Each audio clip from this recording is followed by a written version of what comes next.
दोस्तों, मेरा चैनल कथा भक्ति सागर में आप लोग का स्वागत है। आज हम श्रावण मास की कृष्ण पक्ष की एकादशी कामिका एकादशी की कथा सुनेंगे। कुंती पुत्र धर्मराज युधिष्ठिर बोले कि हे भगवान, मैंने आषाढ़ मास के शुक्ल पक्ष की देवशयनी एकादशी का सविस्तार वर्णन सुना।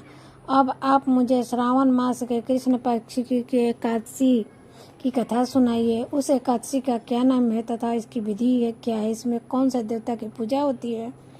भगवान श्री कृष्ण बोले कि हे राजन, इस एकादशी की कथा कहता हूँ, तुम ध्यान पूर्वक सुनो। एक समय इस एकादशी की पावन कथा को भीष्म पितामह ने लोकहित के लिए नारद जी से कहा था। एक समय नारद जी ने पूछा कि हे पितामह, आज मेरी श्रावण के कृष्ण पक्ष की एकादशी की कथा सुनने की इच्छा है, अतः आप एकादशी की व्रत की कथा विधि सहित सुनाए। भीष्म पितामह नारद के वचनों को सुनकर बोले कि हे नारद जी, आपने मुझसे अत्यंत सुंदर प्रश्न किया है, आप ध्यान लगाकर सुनिए। श्रावण मास के कृष्ण पक्ष की एकादशी का नाम कामिका है। एकादशी की कथा के सुनने मात्र से ही वाजपेयी यज्ञ का फल मिलता है। कामिका एकादशी के व्रत में शंख चक्र गदाधारी विष्णु भगवान की पूजा होती है। जो मनुष्य इस एकादशी की धूप दीप नैवेद्य आदि से भगवान विष्णु की पूजा करते हैं, उन्हें गंगा स्नान के फल से भी बड़ा फल मिलता है।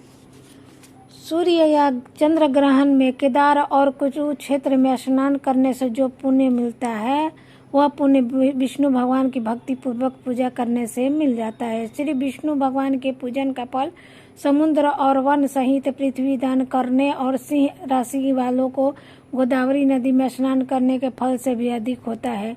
व्यक्तिपात में गंडक की नदी में स्नान करने से जो फल मिलता है, वह फल भगवान की पूजा करने से मिलता है। संसार में भगवान की पूजा का फल सबसे अधिक है। भगवान की पूजा का फल श्रावण मास की कृष्ण पक्ष की एकादशी के फल के बराबर है। अतः भक्ति पूर्वक भगवान की पूजा न बन सके तो श्रावण मास के कृष्ण पक्ष की कामिका एकादशी का व्रत अवश्य करना चाहिए।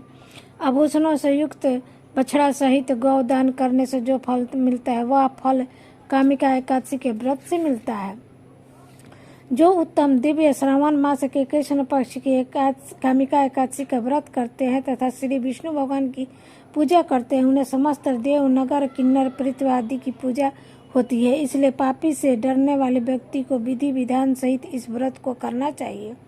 संसार सागर तथा पापों में फंसे हुए मनुष्य को इनसे छूटने के लिए कामिका एकादशी का व्रत करना चाहिए। कामिका एकादशी के व्रत से पाप नष्ट हो जाते हैं। संसार में इससे अधिक पापों को नष्ट करने वाला कोई और उपाय नहीं है।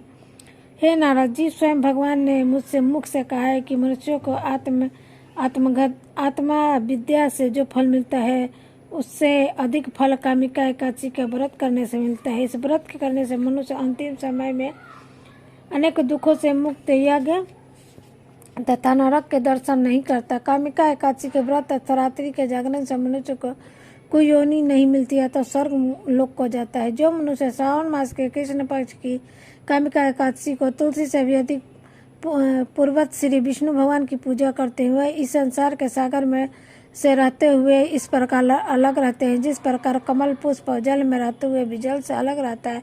भगवान की तुलसी दल से पूजा करने का फल एक भार स्वर्ण और 4 भार चांदी के दान के फल के बराबर है। श्री विष्णु भगवान रत्न मोती मणि आदि आभूषणों की अपेक्षा तुलसी दल से अधिक प्रसन्न होते हैं। जो मनुष्य भगवान की तुलसी दल से पूजा करते हैं, उनके समस्त पाप नष्ट हो जाते हैं। हे नारद जी, मैं भगवान की अति प्रिय श्री तुलसी को नमस्कार करता हूँ।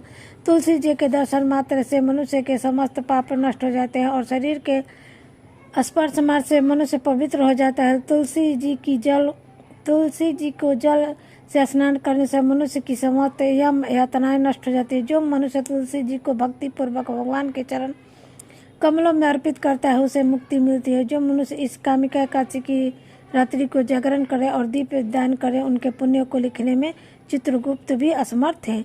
जो मनुष्य एकादशी के दिन भगवान के सामने दीप जलाते हैं, उनके प्रीति स्वर्ग लोक में अमृत का पान करते हैं। जो मनुष्य भगवान के सामने घी या तिल के तेल का दीप जलाते हैं, उनको सूर्य लोक में भी सहस्त्र दीपों का प्रकाश मिलता है। प्रत्येक मनुष्य के इस एकादशी का व्रत एकादशी का व्रत अवश्य करना चाहिए। इस व्रत के करने से ब्रह्म हत्या, ब्राह्मण हत्या आदि के समस्त पाप नष्ट हो जाते हैं और इस लोक में सुख भोग का अंत में विष्णु लोक को जाते हैं। इस कामिका एकादशी के महात्मा के श्रवण और पाठ से मनुष्य स्वर्ग लोक को जाते हैं। जय हो विष्णु भगवान की।